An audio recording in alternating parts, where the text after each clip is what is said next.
Alright, so here we go. This is a little piece that I got from Moby. Just a little sink drain. Here I got my Vance Hines. They don't pass inspection. So what am I going to do? Good question. Got some steel wool. Shove that bitch in there. This piece just happens to fit perfectly like that. Take a little screw right there. Drill a hole in the heat shield. And that works entirely too well.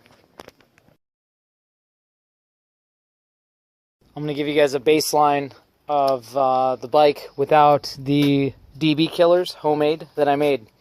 So, go ahead and play it to you. As you can see, there's nothing in there but the quiet baffles, which don't really take you down much other than maybe 2 or 3 decibels.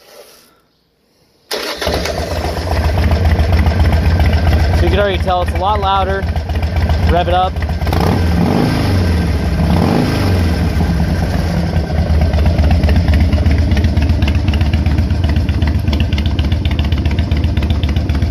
And as you can see, it sounds really good.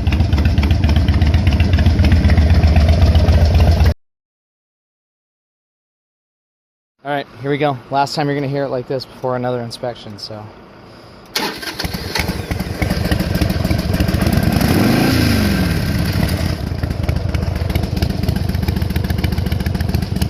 That's as quiet as I can make it. Not bad. Just to give you guys an idea how easy this actually was. I know I made it seem too easy, and it almost was. So, take the steel wool. Got this from the local hardware store. Shove that in there. Real nice.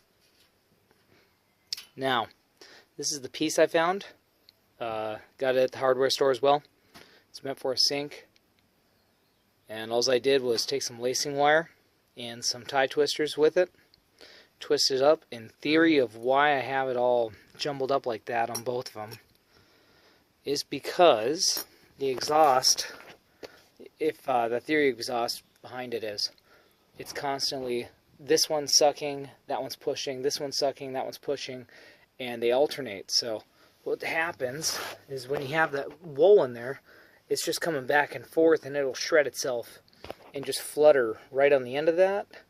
Kind of defeats the purpose if it's just pushing back and forth. Now I also have quiet baffles, which means that they have an end piece on them. So all the steel wool, there's no worry that it's going to get shoved back into the engine up here. Everything I have, it's capped off on my baffle. So keep that in mind if you're going to do this.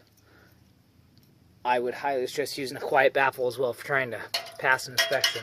So anyways, threw that in there right there.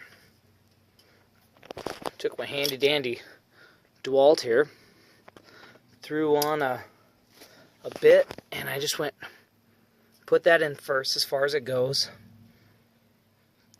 and then I kind of marked it out, drill my hole, and this is just local screw set I got from the same hardware store. Put that in right there. I'll do that real quick.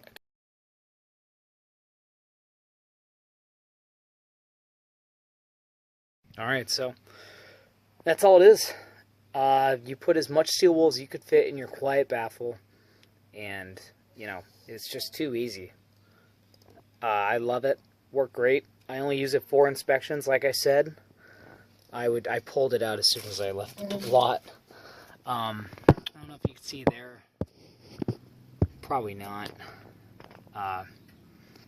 But inside of there, it's capped off, and a regular baffle is not. So that's what I'd be cognizant. You could also, if you're not worried about the inspection guy, just put the steel wool in here. Shove this full of steel wool and see what you get. If you're just looking for sound, for inspection purposes, I'd keep it behind there so he doesn't see the steel wool, because you're not supposed to do that.